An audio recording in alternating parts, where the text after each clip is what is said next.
Generational trauma. What is it? Have you heard about it?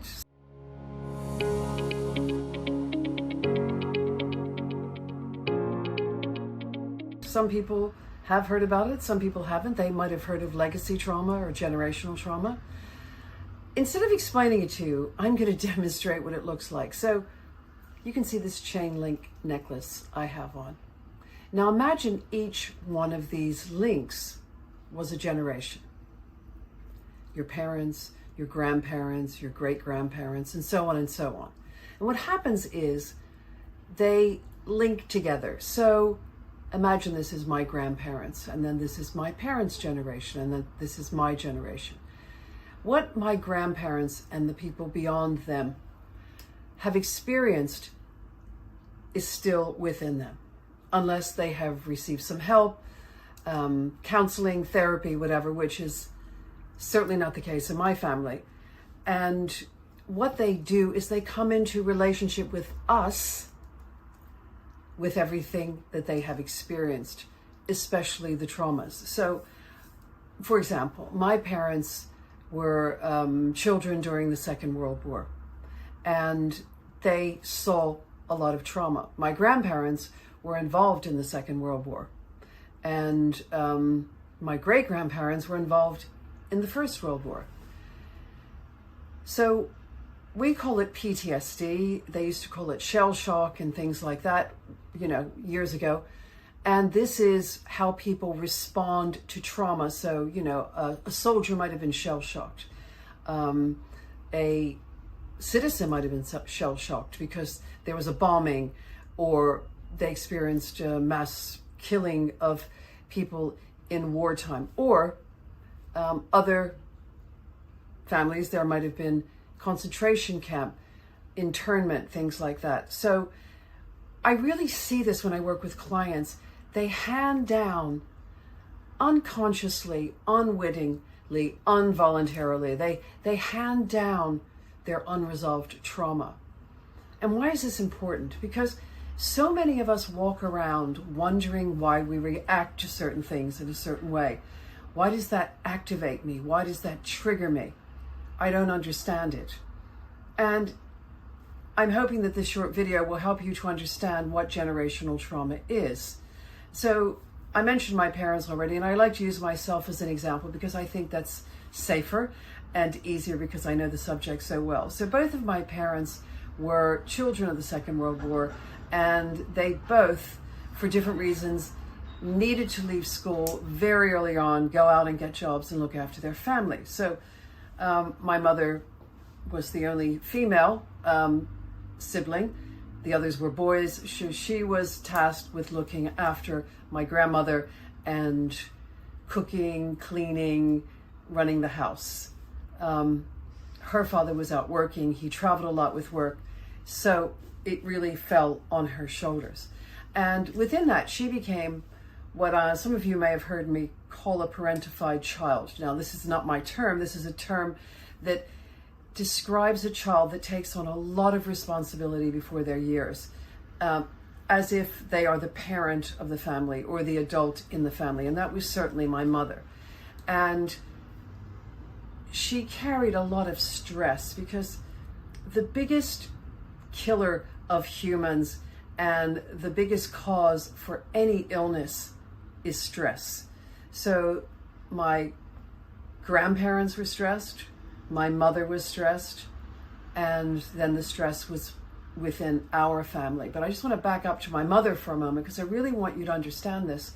My mother developed some very serious autoimmune diseases, and we now know that autoimmune diseases aren't necessarily pathological. In fact, there are very few genetic markers for so many autoimmune diseases. And my mother had rheumatoid arthritis. And we now know through work and research, and Dr. Richard Schwartz does a lot of research on this with and uses internal family systems, healing the parts of self, and gets fantastic results with rheumatoid arthritis sufferers, relieving their pain, and the deformities, things like that begin to halt, begin to stop, begin to slow down, which is wonderful news. So this really gives us an insight into the foundation of an autoimmune disease. And in my mother's case, it was definitely the stressors in her life. She did not finish school. She married young, she had children young, and she was a very proud housewife and really was very proud of her role in the family. But at the same time, it was destroying her. And that's a whole other conversation. But I just want you to see how these things go through generations. Now, my father, he was the second oldest of 7 children. However, his oldest brother decided to leave, and he became a merchant marine, and he sailed around for decades. That was his career. My father stayed, and he had to leave school at around 6 or 7 to work with my grandfather to make money to support the rest of the family. So he was also a bit of a parentified child. This caused him a lot of stress, a lot of anxiety. In addition to that, my father was adopted by his father because my father's real father had died in a mining accident when my father was being born in one part of the hospital. My grandfather was dying in another part of the hospital. So you can imagine the stress that my grandmother experienced through all of that. So my father was a very stressed out man, a rageaholic, which I understand now. I don't blame him or shame him in any way, but I can see how that came about. And I think my father lived in a lot of fear. Unfortunately, he's no longer here. I cannot have this conversation with him, but now through the work I've done, I realize what generational trauma looks like. So growing up with my father was very stressful. In fact, I now know that I have had a disorganized attachment style, and I've done some videos on this. If you want to look into those, you'll understand this a bit more. But there was ambivalence, there was avoidance, and there was chaos and fear growing up. Now, I know both of my parents loved me dearly. They would do anything for me, but they were both emotionally unavailable. And this is frequently what happens with something like this pattern, this generational trauma, because it is a pattern. It is a pattern. And there's good news. So I'm going to get to that about how these links can relate to each other. So there was this pattern in my family, and my father died of a heart condition. I have a heart issue, and my brother has a heart issue. So this is another thing people assume. They think, well, you all have a heart problem. This is genetic. Not necessarily true. The 3 of us have very different heart issues. They are not related in any way to each other, except that we are related. But mine is non-pathological. My brother's is very different than my father's, and my father's was brought on by smoking, excessive smoking, and hypertension. So people may say it's genetic, but actually it's not. It's epigenetic in this situation. It's certainly epigenetic. Epigenetic means, loosely it means the container with which you grew up in, the lifestyle, the anxiety, the levels of anxiety.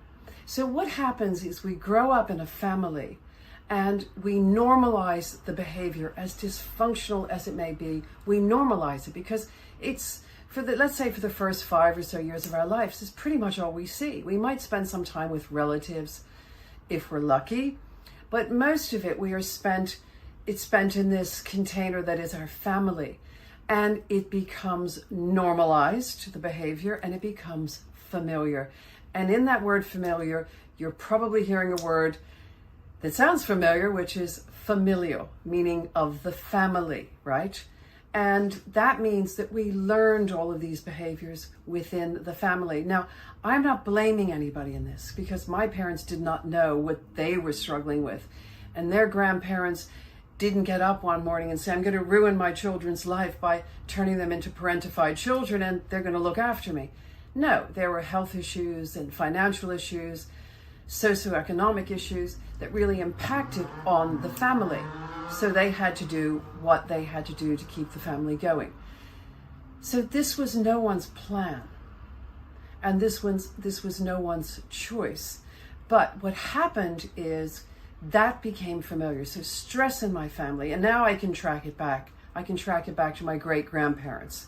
I can't go much further than that because there aren't enough people around to help me with that. But I can track it back and I can see the level of stress and anxiety. We are a very reactive family. And some people say, oh, you're just like your mother. You know, they think it's genetic. There's very, as I said, very few genetic markers. I have blue eyes and red hair, almost said red eyes and blue hair. And that is genetic. That is definitely genetic. My height is genetic. Some things are definitely genetic. But for example, autoimmune diseases that are, you know, based on stress and inflammation are rarely genetic. So yes, we are a lot like our mother or father, because what we've done for years is we have modeled the behavior of them. We've watched them, we've normalized things, and we have gone out into the world doing pretty much the same thing.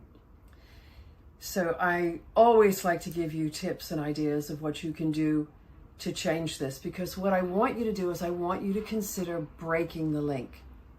Your generation breaks the link and doesn't pass this on to your children or your nieces, nephews, friends, anyone else. And by showing up here today, listening and watching this video, you are already making the decision to do that. So when you go on your self-healing journey, you are breaking the link of this chain, and that is the good news. So how can you do this? Well, there are many ways you can do this, but the first one I want to mention, and the most important one, is to set boundaries, to begin to set boundaries. And I know this is terrifying to some people, or they just have no idea how to do it. And it's very, very simple. The first thing you need to do is know what you want. What do you want within the family? Let's start with the family. What do you want? You want perhaps to be seen, to be heard, to be acknowledged, because as you know, those are the three most important needs that any human has. And many of us didn't have those needs met when we needed them the first time around. Again, I'm not blaming or shaming parents, because many of them weren't taught how to be seen and heard and loved themselves. They were never taught how to be emotionally available. So how can they know what they don't know? But we can help everybody in our lives by protecting ourselves, by protecting our needs and getting what we want and need. So I want the first thing that you do is to get in touch with yourself and get a pen and paper, do some journaling, make a list, whatever. Make a list of what you want within yourself, not out there. We can't control anything that's going on out there. What do you want? Really go inside and sit with self. Don't be afraid.